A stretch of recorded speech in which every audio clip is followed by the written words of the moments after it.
So there's simple pleasures and then there's really intricate pleasure too. And they're all connected. It's like, you know, the trees with the roots and how they all intertwine with each other and they speak to each other. And when all the roots are working underground together, they're all aligned, they're not disconnected in certain ways, there is a real understanding of what our pleasure is. And our pleasure is passed on to us, and it's through the mother line, but it's also through the father line too. So it's interesting how we're talking about the masculine, but there's lots of other things there too. It's around how our body truly wants to show up and express itself every day, and how we let that expression come through is the purest form of pleasure. Welcome to the Wildflow podcast with me, Charlotte Puanto, certified cycle and feminine embodiment coach and shamanic womb guide. In this podcast, I'll share my wisdom and conversations with powerful change makers, thought leaders, and embodied teachers to invite you to live cyclically in flow with your menstrual cycle instead of fearing it, to heal menstrual shame and normalize womb wisdom and period positivity, and to step into your sovereign magnetic power to create and embody the change you desire to see in your world. Settle in to unleash your wild flow.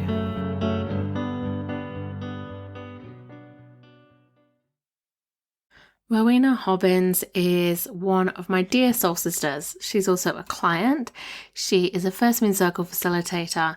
She's a women's coach. She is a healer. She is the creator of the New Pleasure Club. I'm so excited to share this episode with you. She's come back to be a guest again. She was on episode 12 of Wild Flow, where we were talking about healing a broken mother line by exploring rites of passage.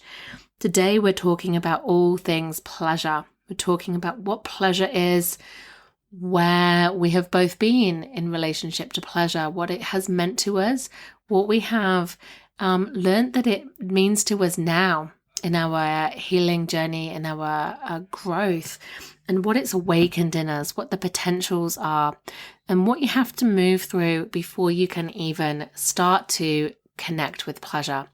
This is an awesome episode for anyone who's listening and like, yeah, I'm interested in that. I want me a piece of that. But also anyone who's listening going, ugh, pleasure. Mm-hmm. And it brings up some kind of maybe resistance or discomfort in you, or if you're just really feeling like pleasure is something that isn't accessible or possible to you.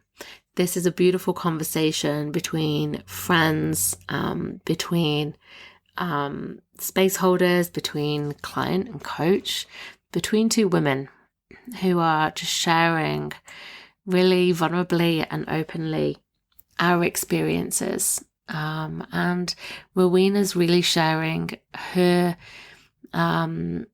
knowledge and the journey that she's inviting women to go on with her in the new year, to look at the deeper relationships that we have with pleasure, where it comes from, how we form our relationship and understanding of what pleasure is, and then how we can move through that right through to building and strengthening and deepening our capacity to feel, receive, and hold pleasure in our bodies. So settle down and tune in for this delicious conversation with me and our guest, Rowena Hobbins. Rowena, welcome back to Wild Flow. How are you going today, gorgeous? Oh, I'm really excited about this conversation. Really, really excited. Me too. And just for people to kind of get a sense of where we're both at today, we'll do a cycle check-in in a minute, but also just really want to frame this with, this conversation came about because this morning, it's now midday, I messaged Rowena and I'm like, hey, Ro, what are you doing today? Do you fancy doing a completely off-the-cuff podcast episode with me on pleasure? And you're like, let's do it. So here we are, spontaneous, feeling good, feeling excited, ready to jump into pleasure. So let's start off with a cycle check-in. Do you want to share with us, just to frame this, with where you're at in your menstrual cycle, and Yeah. how you're feeling today, and then I'll do mine. Yeah, I think I'm day 21. I can feel it. Just definitely going into autumn. I can feel my warrior, my bodyguard, she's coming in today, and she's drawing the line and drawing the sword at the same time, ready to clear out again. So yeah. Oof. Mm. Yeah, I love that. I love how you connect with your warrior at this time. That's such a great archetype. Mm. Yeah, so powerful to connect into as well. Mm.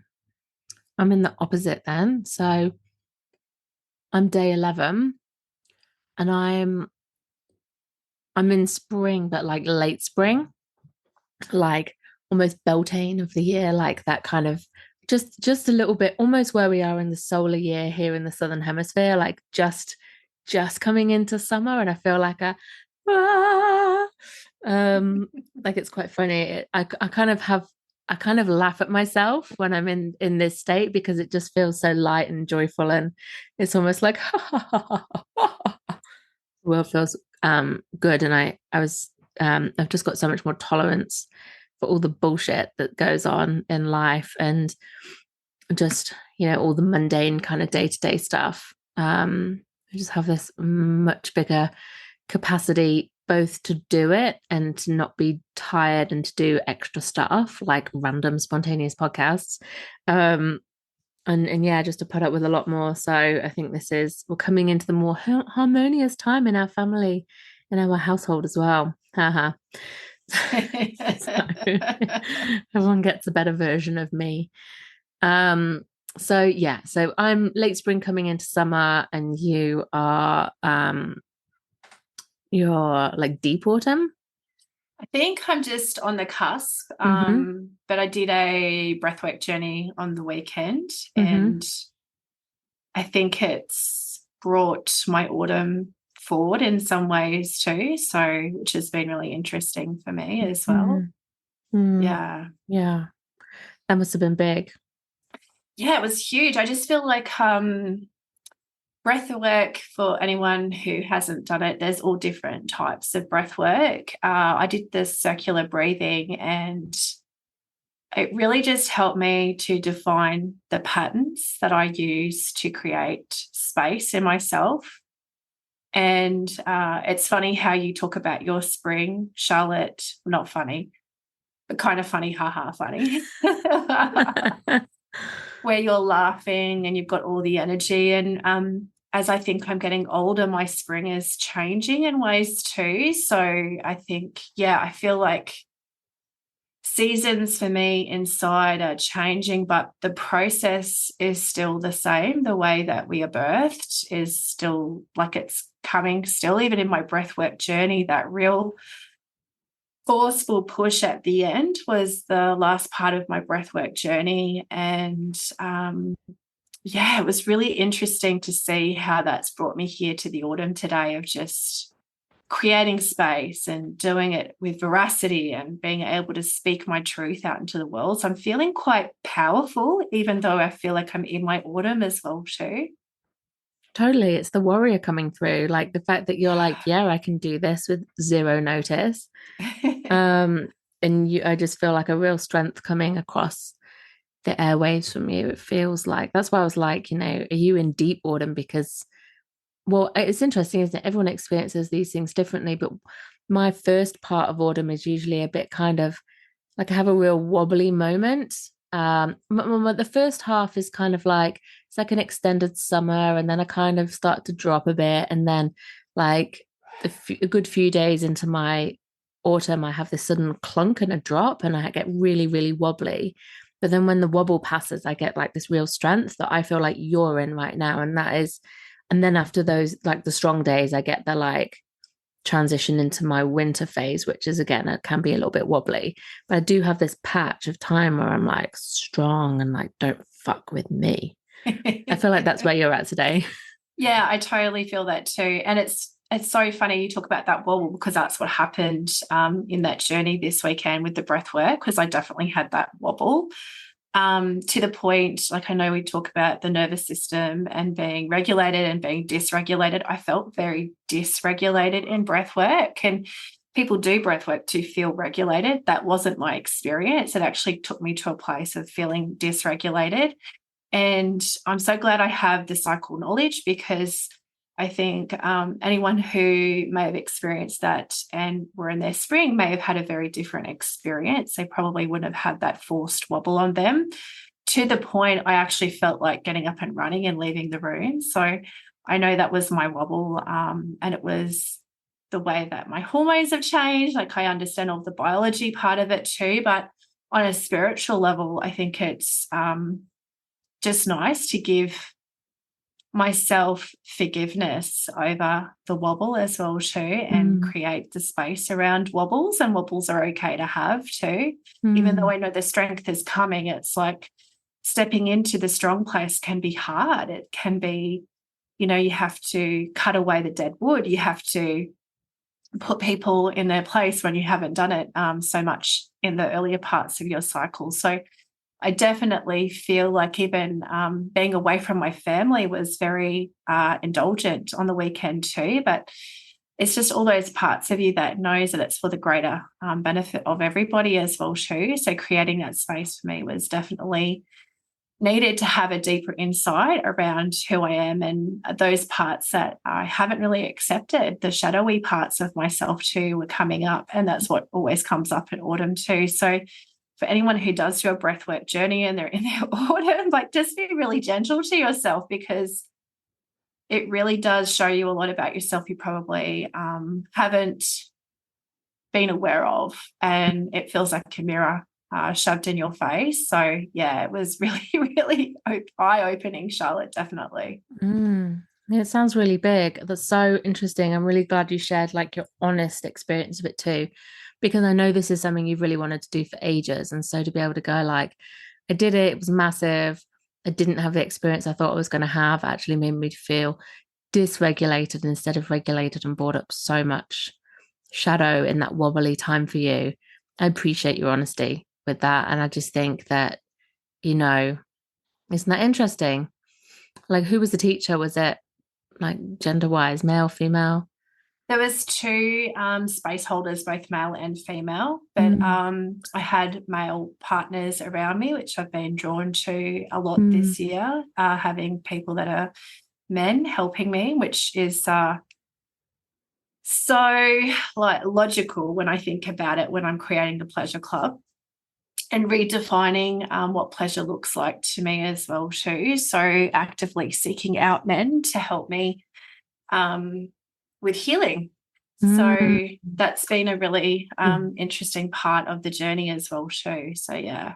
That's really interesting, because I've been going to a yoga class with a male teacher, and I've always been to female teacher classes, and it's a friend, but still, like, I've just been reflecting a lot on how good it feels to be held by, like, he's a really beautiful man, like a healthy masculine who can hold a space, and there's no ego or anything like that. Like, it's just lovely, but it just feels so nice to have like a male space holder for a change, because you and I both do so much, like, we're deep in women's work, and it can almost be like a bit of a separation from, like, steering away from men. I think that we can learn so much obviously from men, and from the masculine, and like when we feel stronger and more stable perhaps in ourselves as well, or an awareness, or have tools or whatever, I feel like now I can be back in the space with a male lead and feel really, like, allow myself to be held by that energy. It's just interesting. And the reason I asked you about who your teachers were, I was just wondering whether cycle awareness and breath work's a thing. Yeah, I saw I saw the group that was there, and some people are at the beginning of their journey. Some people have, 8 other different certificates behind their name, similar to me. I'm a collector of, of certificates, the forever student, which I don't think is a bad thing, but I also can see how people use it as a bypass to not feeling. So they think if they're always on a healing journey, they don't actually have to feel bad. And that was, I let myself go really far on that breathwork journey where, in that space, we were learning to be facilitator trainers. Not everybody was as prepared to do that because they're wanting to feel that stance of being a trainer. And I think the most important thing you can do as a space holder or a trainer is to feel, and to feel big and deep. And that doesn't always have to be those really big, deep, ugly emotions. It can be other things too. And I feel like that's where my journey really has been too, is that I hadn't been feeling a lot of pleasure. Like it's always been wading through some of the deep negative stuff. I'm like a really long time anxiety sufferer, and I could definitely feel where anxiety has stopped me from feeling, as a protection method for myself as well too. And, I think sometimes people can use modalities like breath work to do healing really hard and fast and quick. And that's just not what I'm about, even though that was my experience on the weekend for myself. And I think it's because I've just been on such a big year of transformation that I was in such a good headspace to actually go there and let myself feel that. But for people who have, the big T, big trauma, and, there's little t, little trauma, we've all just been through several years of a trauma, that I think it's really becoming a awareness that people want to do some kind of healing. But I think, breath work is just one modality. But truly knowing your own body is probably the biggest and best gift you can give to yourself around everything. That's really interesting. So that's where you're coming to from this conversation, having been through such a massive weekend. So yeah, thanks for sharing all of that. It's interesting. So pleasure. Right. So why are we talking about pleasure?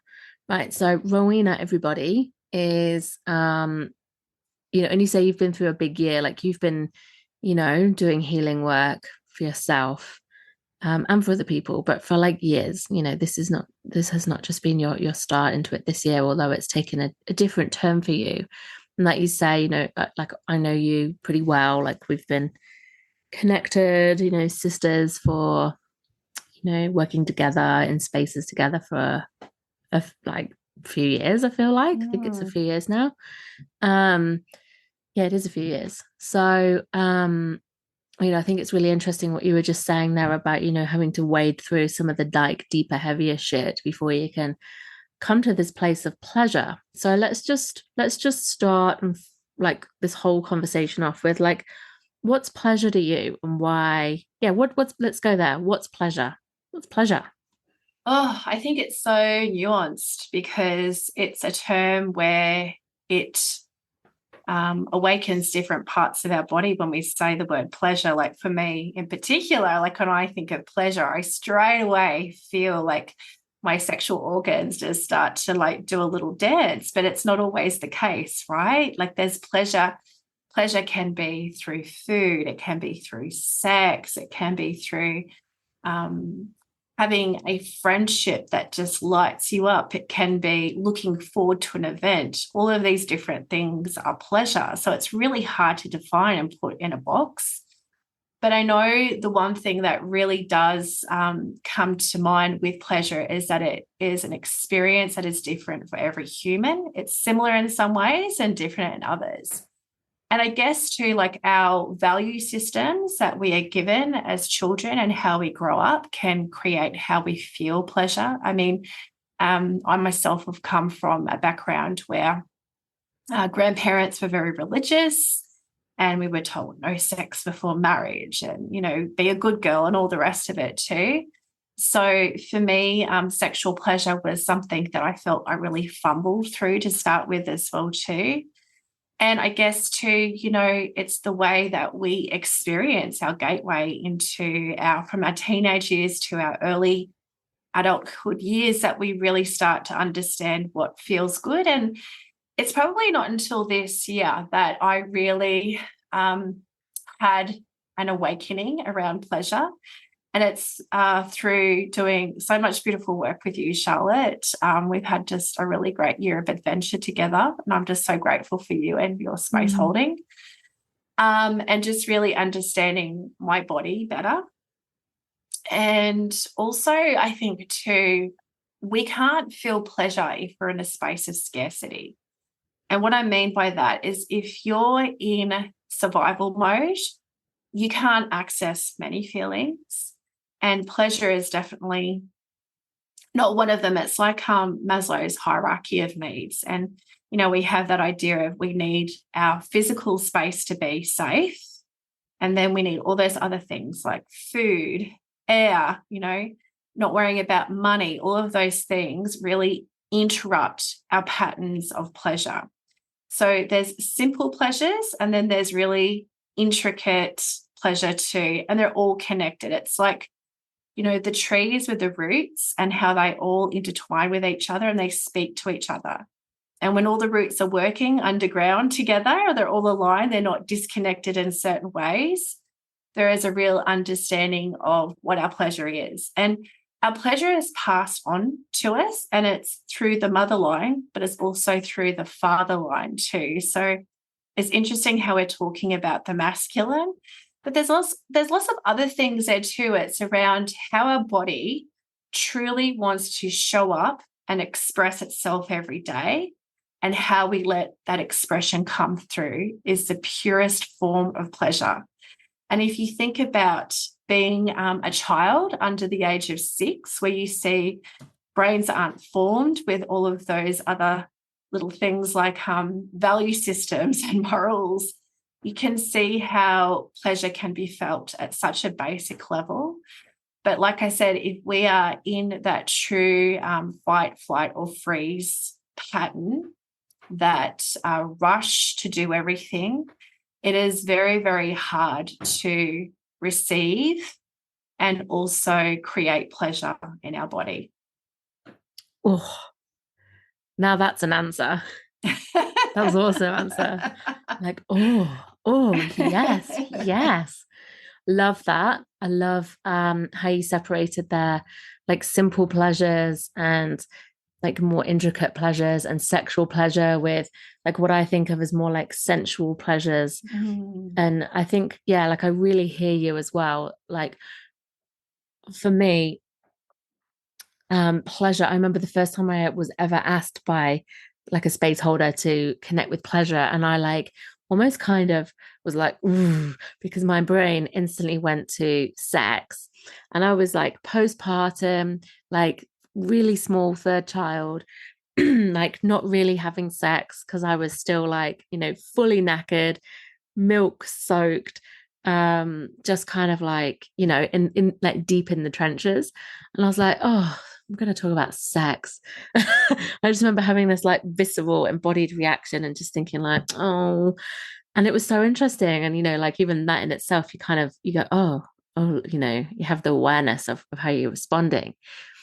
But then, I was guided to look at pleasure as something that can be something that we experience with our senses as well. And for me, that felt like a real gateway into like reframing pleasure away from sex or like anything big. And I feel like that's kind of, I'm wondering if this is what you mean by like the simple pleasures. And something for me is like, I love to look out the window and just kind of admire the sun and the light and the flowers and, tasting beautiful food, like you say, and having a bath and just like swimming in the river and just lush things like that. Like, is that what you kind of mean by simple pleasures? Tell us about that. Yeah, I do mean it by that too. But I think too, when we are in a state of real anxiety or a crisis, it can be very hard to stop and hear and see those things. And, you know, I know that when I've seen therapists before, that's something that they always say is to be aware of, you know, 3 things in your environment. You see, smell, taste or hear. And that's something just to bring you back to basic pleasure and to experience your world as it is right now. And I think what happens in society, which is very unfortunate, is that there can be such a disconnect for men and women into what pleasure actually is and how it is, for lack of a better word, dictated to us as well too. Love that. Good one. And I just think, you know, as women, we really feel that if we are enjoying ourselves in self-pleasure around our body, that we feel guilty about that because, you know, we want to put everyone above us first. And especially people who are care providers who, you know, have small children, even bigger children, or even being a stay-at-home mum or a woman who has more of the mental load around their family, it is the last thing that can be ticked off is pleasure. And it's about creating a knowledge and a space around how you receive pleasure in your life. Do you feel like it's a reward? Like, you know, and it comes back from that belief as a child. If you clean your room, you will get this really great, beautiful thing over here. But you can't get that until you feel that. So it's that training around the external reward of pleasure versus really noticing what's happening inside around our body. And this also comes around consent too. So as children, we're taught. And, you know, I'm guilty of it with my kids. Like I do say to them, look, hey, if we do this, you can have this, because I want to motivate them. But at the same time, it's giving them opportunities to really understand what their body is saying to them as well too. And so that can be taken away from us as a small child, the autonomy over our body and how we feel. It can even be the simplest things of, I remember as a child wanting to wear a certain dress and being told it was only a dress for going out and it was a good dress. And that dress gave me so much pleasure, and not to put that dress on my body and being denied that has been a small part of the belief pattern that I can only experience that feeling if I'm getting dressed to go out and to be seen in the world.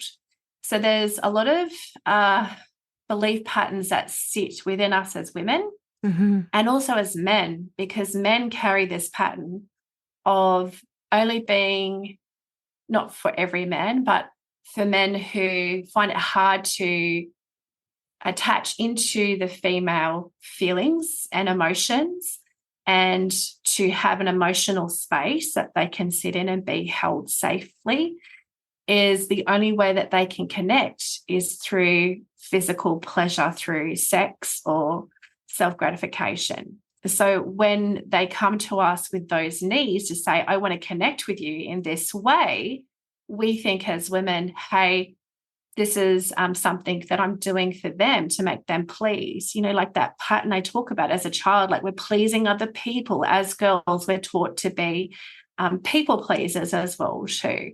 So it's really understanding how we are taught from just a very young age that we don't have that autonomy over our own pleasure. And it is really about consent, and consent starts in the smallest of ways. It can start with food choices, clothes, washing hair, how to brush your teeth. All of those things is a consent, an opportunity for your child to listen to their body and what feels pleasurable about them. Even when your child might put their hands down their pants and start to touch their body, how you interact with them is something that comes from our lineage and what we've been taught about our body too.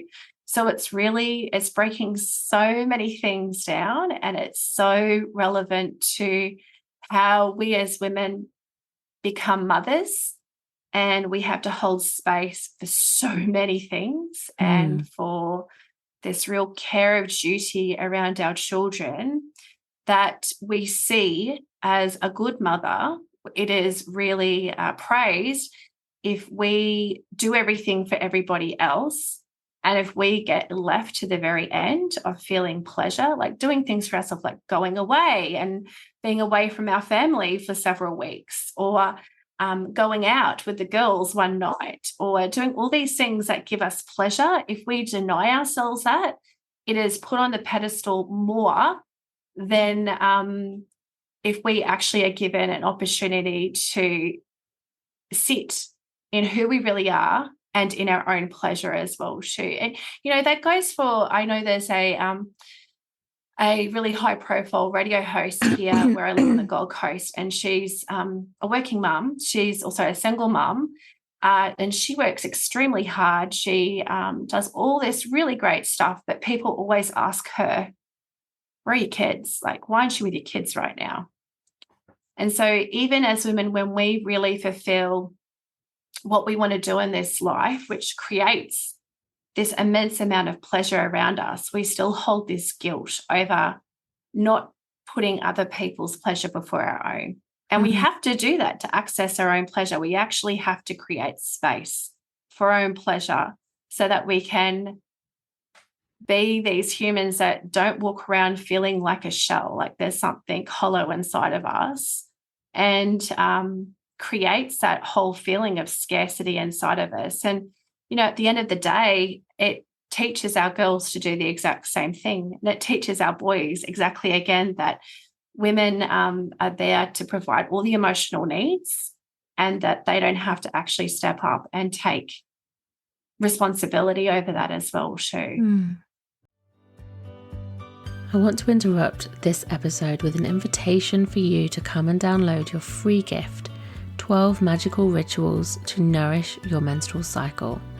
This guide features 12 rituals, all beautiful practices, rituals, and gorgeous experiences you can give yourself in each of the 4 phases of your cycle in a winter, spring, summer, and autumn to help you to come back into a beautiful, loving, nurturing, empowering relationship with your body, your cycle, and your wild feminine power. Come and download it now from my website, www.charlottepointo.com/free gift. Yeah, and it reminds me of, when I was growing up and, like just starting to discover sex, and it's, it's not about like, what feels good to you, like your, female needs, female pleasure. It's all, like you say, dictated. So, in such a male centric, pleasure is, I feel like we've been brought up as like pleasure being a male birthright, but it's a female birthright. It's a human birthright. Like it's in our bodies. Our body is built for pleasure, with our capacity to feel and the huge range of, spectrum of emotions and sensation that we have available to us. And, talking about sexual pleasure, like, we have a clitoris, like it has the most nerve endings or something out of any anatomical part of any animal. I think, men, women, everything included, something. I can't remember exactly how it goes, but it's in our bodies, and yet, girls are taught not to self-pleasure. It's like, but everyone knows boys, masturbate and have wet dreams and all that kind of stuff. And of course it's a bit jokey, but it's so accepted. Whereas I remember being in school, probably year 7, and a boy said how that females can masturbate. And honestly, my jaw hit the table. I was like, he said what? And like, I didn't realize that that's what I'd been doing. I hadn't made 2 and 2 together. It was just following that feeling in my body. But I remember like just the amount of shame about, feeling, touching my body. And it really reminds me, I look at my girls now, and not my older one. She's just turned 7. She's much more self-conscious now, but like I have a middle child who's extremely like tapped into her pleasure portals in her body, and she, always like she's just quite a central being. And so the younger two, they don't know what they're doing, but they're more, they might have their, might touch themselves, for example. And I just kind of go like, I've got nothing to say. It's not a thing. I don't want them to have, if they were doing it in public, then I would be, like they can do this in your bedroom kind of thing, and it's your body and that. But yeah, I just think, like you say, I'm thinking about all the times I'm could potentially be giving them that subliminal messaging to forgo their own pleasure and do what's needed, and the impacts of that. Yeah, I really hear you on that. And I think you're so right that, we have this so much programming and conditioning around what pleasure means. Even the word, like you say, it does elicit like a really strong response in your mind, in your body, but it can be something that's, we all journey with. So tell us a bit more about your journey into pleasure, like what it used to mean to you and now, and like how you started to explore that, and why you really wanted to. Yeah, I just think I think even this conversation for me, like a year ago, if I knew I was going to be having this conversation with you, I probably would have died like a short death. Because the idea of even talking about sex with my children is so roomy, and the idea of them, the idea of navigating their body and giving them guidance around that still feels so stretchy even within myself. So to guide them on that, it just feels like an incredible opportunity for me to really do some big work, because I know that this is something that has been handed down to me as a responsibility from the women that have foregone me and not been able to tap into every part of them. And so I think for me, pleasure was something that I remember we were down at the beach with the kids, and I was eating an ice cream and we were looking at some artwork, and I just couldn't enjoy it. Like it was like, what is going on here about this idea of not being able to feel pleasure from just the most basic thing? And I could feel the tightness in my chest. I could feel the stretch, the worrying about what the children were doing. First of all, they were running, they were screaming, they were getting in people's way. I was looking at my husband and making sure that he looked like he was having a nice time and that he wasn't feeling too stretched in the situation. And it really kind of hit me that even though I was eating the ice cream and I was on one of the most beautiful beaches in the whole world, and looking at one of the most favorite things is art and being with my most favorite humans in the whole entire world, that I wasn't fully feeling this optimal part of being in this life, in this moment. And I just really wanted to dig into that deeper, because the pain that was around me, it was like, why is this sitting in this space and why is this so big? And, knowing the discussions that I was having with other women and the feelings of being so contorted in their own body from similar feelings, and knowing that they were experiencing something similar to what I was experiencing, I just really knew that it was an opportunity for me to just go deeper. And I think for me that day on the beach, I just said to myself, just choose joy. Just even if it's for a second, like just choose joy. Don't worry about anything else. Just choose joy, just for you, just for this moment.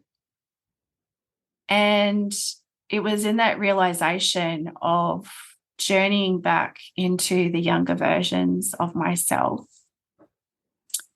of how I had worried about other people and their happiness so much, and how it had taken so much away from me. And, I'm pretty conscious human. I'm not the type of person that will do things deliberately to engage with people. I do it in a really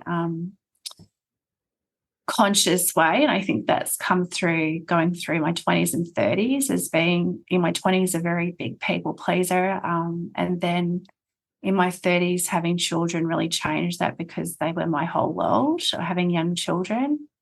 But just seeing how the edginess had multiplied from a really terrible year last year with the lockdowns of COVID, lots of changes with us, with our family, having my mum diagnosed with a really rare form of cancer, and just having a lot of really traumatic things starting to happen, that I just felt like I was in a hypervigilant state constantly, and I just couldn't feel anything. I just felt this tightness.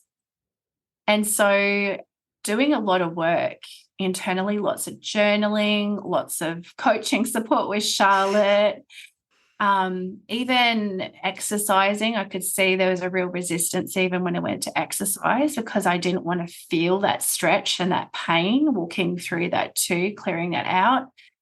I really wanted to understand what the story was that was playing in the background. And it was a story about abandoning myself all the time. And I just knew that if I wanted to feel joy, that I couldn't abandon myself. The opposite for feeling pleasure is abandonment. Mm.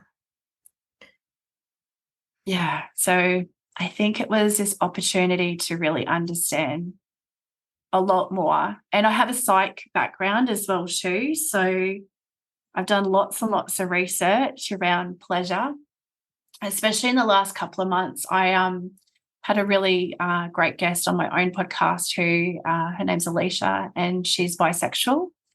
And she spoke about how she had a relationship with a female after having relationships with boys, and how she truly learnt what pleasure actually meant. And, I think that's a thing that I had always defined, even sexual pleasure being connected with being with another human, not with myself per se. That for me has been a massive exploration for myself as well, about pleasure being about a relationship with myself, not with anyone else. That for me, I think, goes probably right to the core of it. And everything you've said to this point is spoken to that. And I think those words there just encapsulates and summarizes like everything, about people pleasing and how you're raised, and roles, gender, and how that comes into it, and being in partnership with male or female, or whatever that looks like too. I remember when you first said to me about abandoning yourself, and it hit me so heavy, like in my chest. I was like, oh, that just feels like exactly what it's about. And so, for me personally, sorry, I've got like a real thing in my throat today. Now we're talking about pleasure. Isn't that interesting? Yeah, about a relationship with yourself first. And, that comes back to, understanding what feels good to you first, like what, consent, all of that piece as well. And I think that can be a really, like a massive reframe for people who, especially if anyone's listening who's having like, a kind of reaction to the word pleasure in this conversation. Asking yourself, like, what is your relationship to pleasure, and what does pleasure mean to you, and who is pleasure for? And like, do you feel worthy of receiving pleasure? And like, it's not just something you give, it's something that we can absolutely and should be receiving as well, whether in partnership or by yourself. And do you remember, Ro, what your intention was that you set with me at I all about can't. I your actually coaching? can't. I actually can't. It was something about romancing yourself or Yes. seducing Yes. yourself. Yes. Do you remember Yes. that? And we Yes. set that in your coaching Yes. session at Yeah. we did some work together, and then we paused, and then Mm, we started like a second round, as it were. And that goes to what you said about the first period, if it's okay for me to mm, share. of Like course. we really, we went deep into the heavier stuff, the what was there and the challenges that you were going through. And once we'd kind of worked through that, then you came back and you're like, this new intention is about me, and it's about pleasure, and it's about, I can't remember the words, but it was something about um romancing or seducing, something like that, yourself. And I just thought, like, oh my gosh, how good is that? Tell us about that, like what that meant to you, and where it's taken you. Yeah, I think it's just like, this journey. I was thinking about this the other day, like this journey you go on and you're like, what is the key? Like, what is the part that I'm missing here? And, I feel like every time I try to put a key into the door with a label on it and try to turn it, it just wouldn't turn. Like it just wouldn't turn. Mm. And as soon as I put the key in that was the scariest out of the whole bunch, and it said pleasure, and it went into that little keyhole, and I turned it, the whole door opened, and just all of these things came out, like lots and lots came out. And I just realized how abandoning myself over so many things for so many years had been this conditioning that I had built in me and taken on from all different people, from women, from men, from people in my early 20s about, I know we were discussing with a PT who had a very unhealthy mindset towards her body. And I took that on myself about my own body. Mm-hmm. And I just wanted to really work on that, because every time I wanted to have an expansion or grow, I just met this resistance. And it was like, why do I keep this pattern going of feeling like I'm going to entertain everyone over here in this space, of feeling like I'm wanted, I'm needed, and I'm desired, but still not fulfilling my life's purpose? And what was the bridge between those two worlds? And it was pleasure every time, every Mm-hmm. single time. Every time I wanted to crawl back in my shell and say, not today, I would think, how is this serving myself? You cannot abandon yourself anymore. Like, abandonment is not you anymore. That's not who you are. And I think too, the thing that really activated that even more is having a child who's neurodivergent, and watching them live in a neurotypical world has been a big eye-opener over pleasure too, because a lot of things in that child's world, to go to school every day, to put shoes on, to make sure they're on time every day, is very unpleasurable.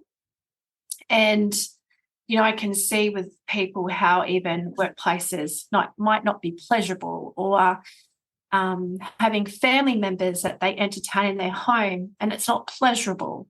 There's so many things that we do in life that are not pleasurable. And not to say that that's a bad thing, like there's a time and place for everything, but we get so conditioned to just putting up with stuff that we start to detach ourselves from who we truly are inside, like the internal dream version of who we are to the physical real version of who we are.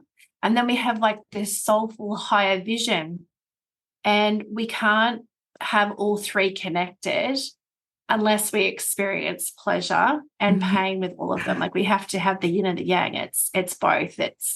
It's really necessary in life. And I I just agree. really, yeah, I I feel just like, really, through our body, it's how we we bridge, our body's our bridge. It's our mm, vessel in this physical world, and it's where it's all connected. And what you're saying there, it's like, we numb out, don't we? We're dealing with just so much that we numb, and we can't feel things anymore. We don't notice anymore. We're not embodied.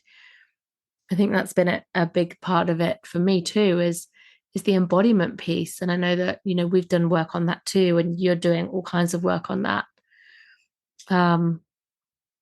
Yeah, sorry, I cut you off. What were you going to say? Oh, no, I love that, because I think it's first we have to connect with our body. Like, our body is the key to everything. Like, we came to earth to feel and to see and to hear and to smell. And, when we're not tapping into that, we're numbing ourselves out. And yeah, I definitely can see, even now when I do start to do my numbing out process, it's like, okay, what's going on? Like, why are you not connecting to yourself right now? What's happening?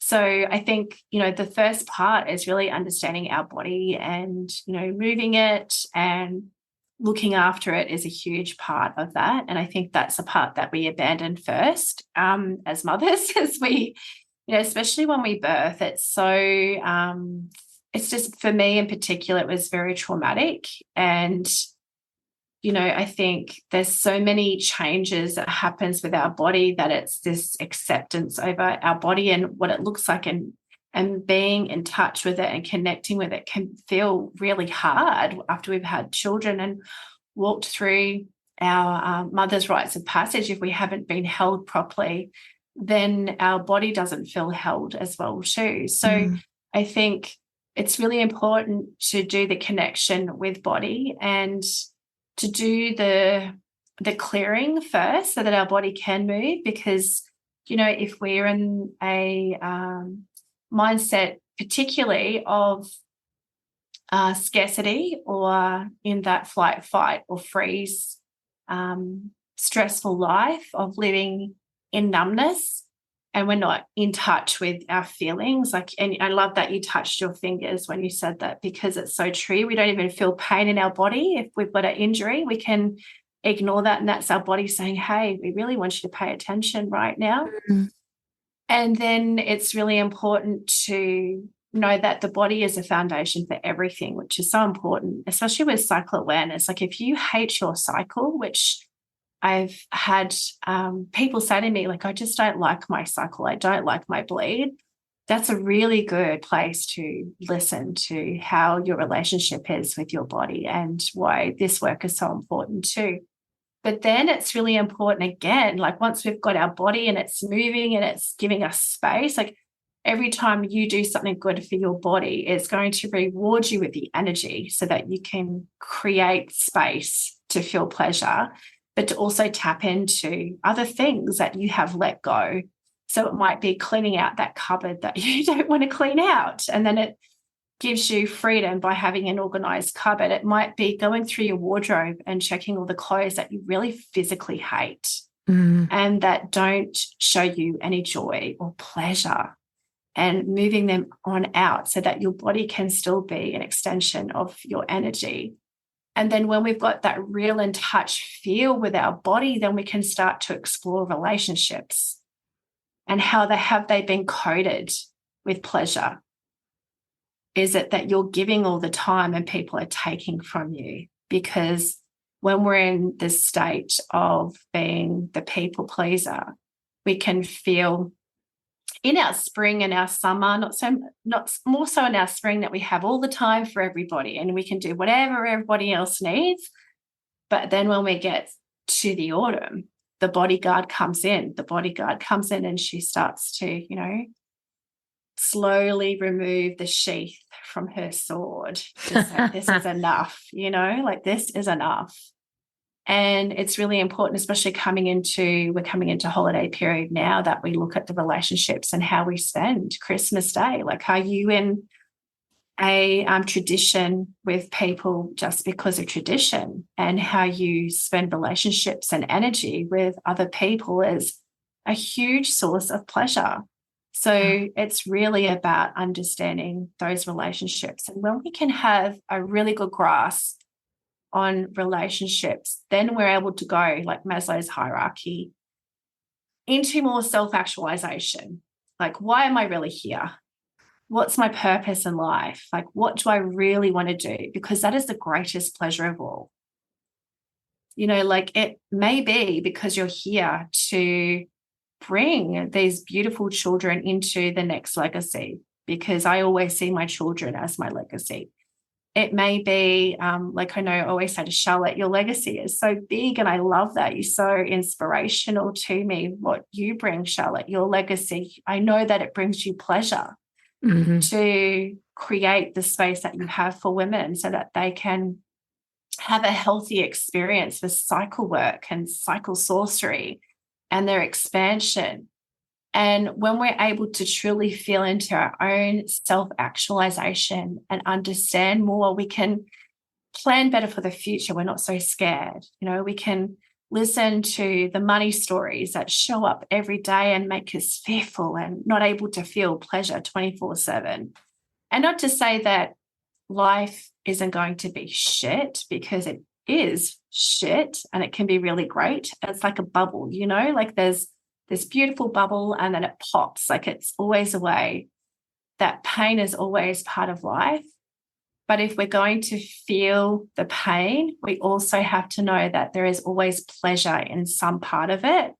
And it's like we have to just really find where is the gold, and going back even into the relationships from your past and seeing what did it serve you, what did it give you, like what created that dynamic of pleasure for you, and understanding how you want to recreate and reclaim pleasure, and titles for yourself too. Like for me, I know Charlotte and I have talked about this a lot, is it's been really hard for me to claim that I'm an artist. And even now it's like it's stretchy, like, the pleasure in that, in feeling it truly. And even your name, the way you say your name, you can truly see how you're feeling pleasure in your name is when you say your name, and how you hear your name too. Like hearing your name being called, do you feel pleasure?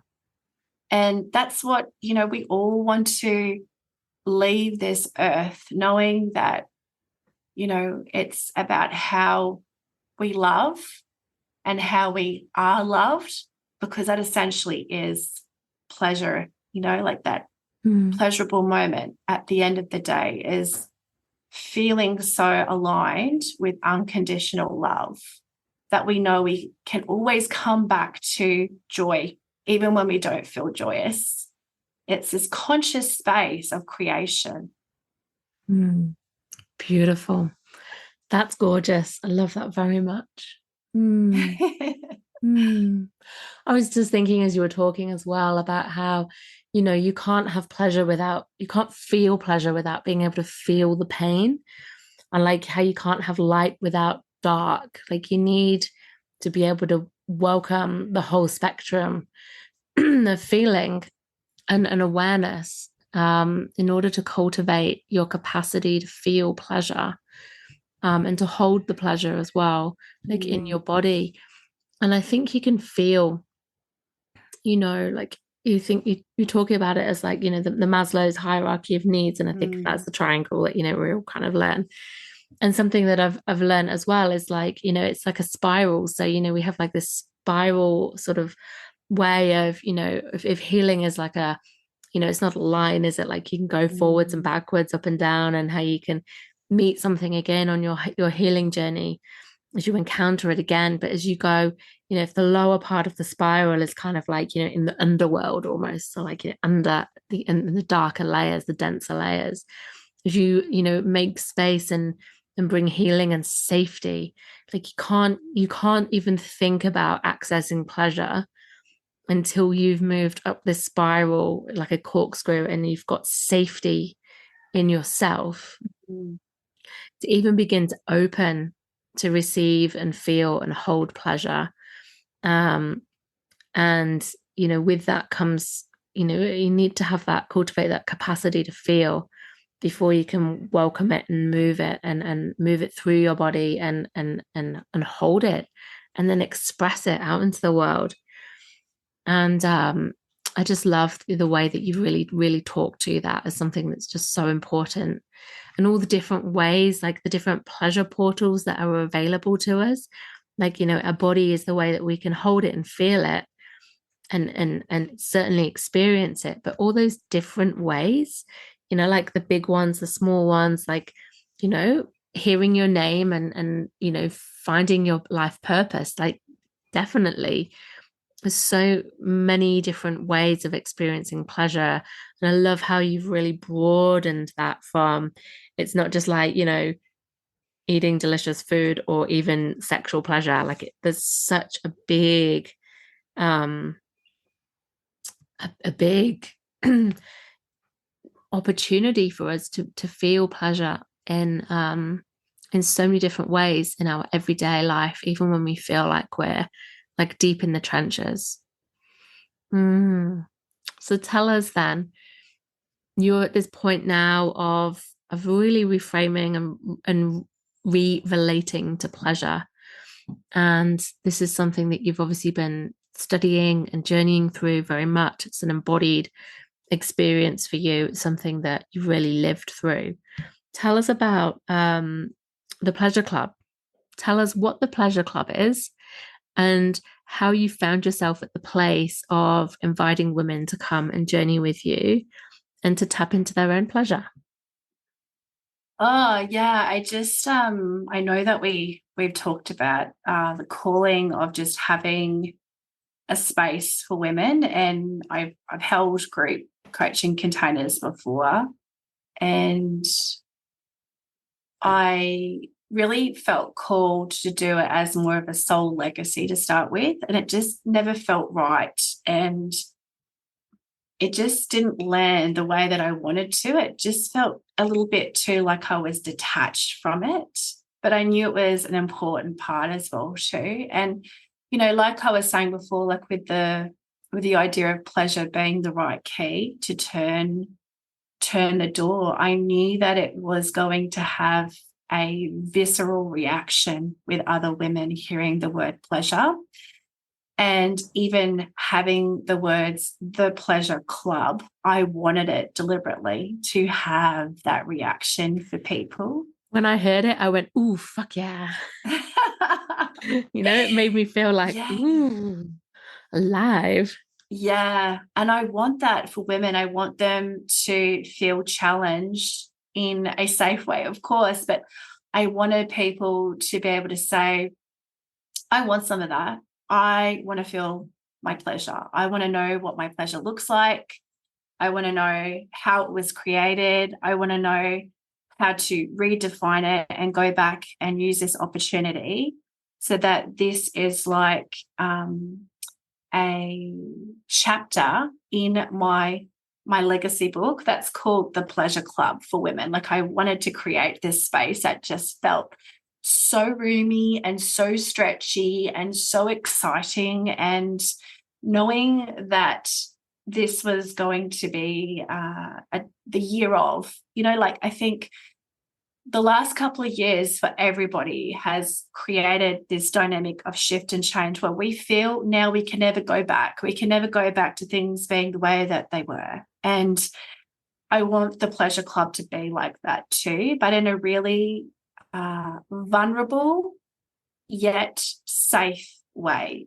I think that's the thing that I have noticed too, that women come and they just don't have the disconnect from feeling their internal pleasure because they feel like it has to be outsourced per se, like it has to be part of a relationship to feel that pleasure, or to have status is you have to be in a part of a relationship or doing all the things. I wanted them to know that their pleasure was coming from a deep, visceral place of knowing that this was all them. And no matter what happened to them, they always have this to grab onto. And I think that's always been something that has kept me going because, like the last couple of years, I think I could have really turned away from this, but it just keeps coming back at me to really hold this space for them, knowing that there are women out there who may have the perfect life per se. They might have the most beautiful home, most beautiful children. They might have, this lovely family, but they just have this complete disconnect from themselves. And I know from conversations that I've had with women that this is more common than we think it is. Totally. There's very few women I know who've got like a really strong foundation for connecting with pleasure in their own body, whatever that means to them, like whatever form of pleasure. It's something that's so, and I think there's so much taboo around it and so much shame and guilt and like all the things you've said about being disconnected. And we've had, like you say, this huge collective trauma, like whatever trauma you've had, like the resonance of trauma is still the same in your body, whether you think it's a big trauma or not a big trauma at all. And we're holding so much, and like to come back now from this place of collective trauma, total burnout, exhaustion, and to drop back into our bodies and feel like there's a lot to move through before we can get to pleasure. What I'm really hearing you say is that you're going to hold this space where it's like, let's move through the kind of deeper stuff. Like this isn't just all like, we're just going to have like orgasms, or we're just going to like dance, or we're just going to, like learn about masturbation, or like have more sex, or like it's not frivolous. Like you're talking about doing this from a deeply rooted, safe, trauma-informed, embodied, like sovereign, consensual process that's not quick, wham bam, thank you ma'am, as they say. It's like, this journey of rediscovering, reframing, and moving through, like that fills me with a lot of pleasure. Tell me more.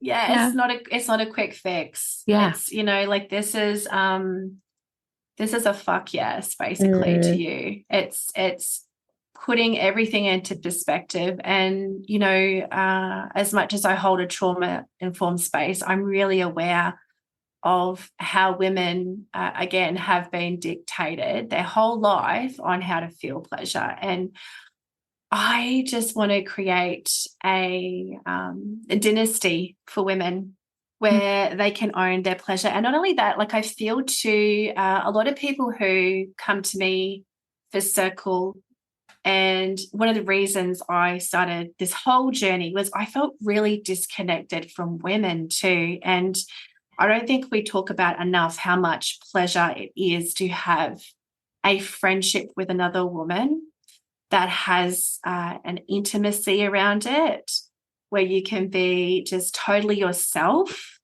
You don't have to be anything or say anything or give anything. You can just be you, and you can be fully seen.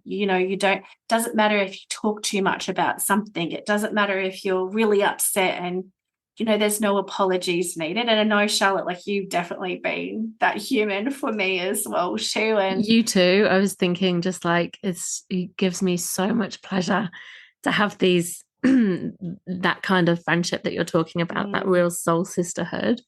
And just to be met and received. And something else that comes to mind is like connecting as the essence of the human that you are, not the labels, like not the mom, not the wife, not the daughter, the partner, the sister, the professional, the career woman, the single woman, like whatever. It's just, who are you? Like strip that all away. Like that is a real liberation. And then to, peel all that back and then go, okay, and what do I like and what do I need and what feels good to me? But not just that, like all the deeper stuff. Amazing.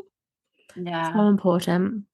Yeah. I'm excited. I think it's a real, I hate to use this word because I know it's really overused in our industry, but it's that rebirth again to your own pleasure. But it's, like I think from a psych view too, we just have so much conditioning that we run off and that we're not actually aware of. Like, you know, why do we need to have the perfect school lunches for our children? Like, why do we have to go to all the things? And, you know, I just want to give women the opportunity to understand that it is really safe, firstly, to be them, which is, you know, that core principle you spoke about, that corkscrew effect of coming out of the darkness and out of the clouds, and to know that that is something that wherever you are, you'll be met too. And I think that's a real point of entry where pleasure is just feeling that, oh, safe, like it's just safe to be held with other women, but to also explore how you connect through your self-esteem in pleasure too, because I think it's such a huge thing to see a woman out dressed however she wants to dress, wearing the most beautiful clothes, no matter what size her body is. Even at school pickup. Right? And you can see in their body they are feeling pleasure. Yeah. So spill the goss. Don't keep me waiting anymore. Tell us what's the Pleasure Club evolves and how people can find out more or join. Yes, we can go to my socials, which is raising_up_. So it's a 6-month journey. We're starting in January, at the end of January, and intention was the new year to really bring in 2023 to be your best pleasurable year ever. And so we'll go from new moon to new moon, so 6 moon cycles, and really staying in theme of that spiritual aspect, looking at going deeply into every aspect that I have learned. You will see Charlotte there as a guest host as well too, which I'm so excited about. And I'm going to be talking about how pleasure intersects with the menstrual cycle and the cyclical way through pleasure, yeah? Yes, I'm just so grateful for even cycle sorcery, because it's something that I've known, and just living even in those archetypes has been just amazing, just being a part of that group as well too. Yeah, we've done a bit on pleasure, haven't we? It's been, I've loved it so much as well, just like creating that and offering that space and inviting everyone into exploring that and seeing everyone's different experiences and relationships with pleasure. It's potent. So I'm really glad that I feel like you're advancing the pleasure purpose. For sure. Yeah, it's just going to be, it definitely will be a full body immersion. But if someone had said that to me 12 months ago, it's just not about the big O. It's really about all types of pleasure. I have Sam Baldock, who's also an Enneagram coach, who she's going to share Enneagrams with everybody as well too, as a guest speaker. And that was an essential part to find out what my Enneagram was too, knowing as a caregiver and how I become really resentful if people don't take on my caretaking as well too, and how I can receive pleasure in a more vulnerable way. So I found that was like a huge key that turned a lot of things for me as well too. And just really, I like to call it like the Harry Potter moment. So for any Harry Potter fans, you'll understand this, where Harry's at the lake and he can see a light in the distance, and it's this like, I think it's a deer, they call it, and he thinks it's his parents sending it back to him to help him in that moment. And as the movie goes along, he actually realizes it was him who was sending himself back into that space to help him in that moment. So we're going to have a few of those moments. We're going to go back in time and projecting ourselves back into the younger versions of ourselves to really understand the deepness of where our pleasure has come from. And yeah, lots of healing work as well as a lot of growth. And I just always say, like, if you've got that butterfly feeling around the Pleasure Club, then that's your invitation to explore it more as well too. Totally. Amazing. I hope that if you're listening and you're tuning into your body, and if you can feel those butterflies, or this curiosity that you're like, oh, even whether you're like a fuck yes, or if you're like a, oh God, I don't know, like, what like resistance can be as much of a clear sign, even as much as the like tingles and excitement. So go just check out more and lean into your edge on this, and look at expanding your pleasure capacity, your ability to feel, to hold, to experience, because this for me has been like a huge game changer. Like, I've been doing my own healing and growth work for so long, but really moving into um exploring pleasure for myself and relating to it, but being able to feel it and being able to, like you said, like allow myself to feel pleasure and not be afraid of other people seeing me as like a pleasured woman.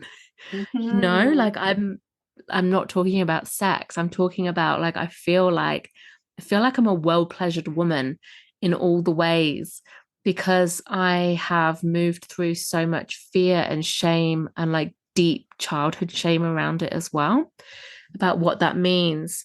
And can now, it's helped me to be who I am and to accept parts of me, but to be seen and to show up and to put myself out there and to love myself. And, one of the things that we did in Cycle Sorcery was we sat there and we just simply like put our fingers over our skin. And I remember like we all started off being like, oh, like some people were tired and other people were like, oh, what is this? And I was doing it too. And just, I would never have been able to do that and sit there with a group of women and just like stroke your body like really lightly with your fingertips, like just as one example.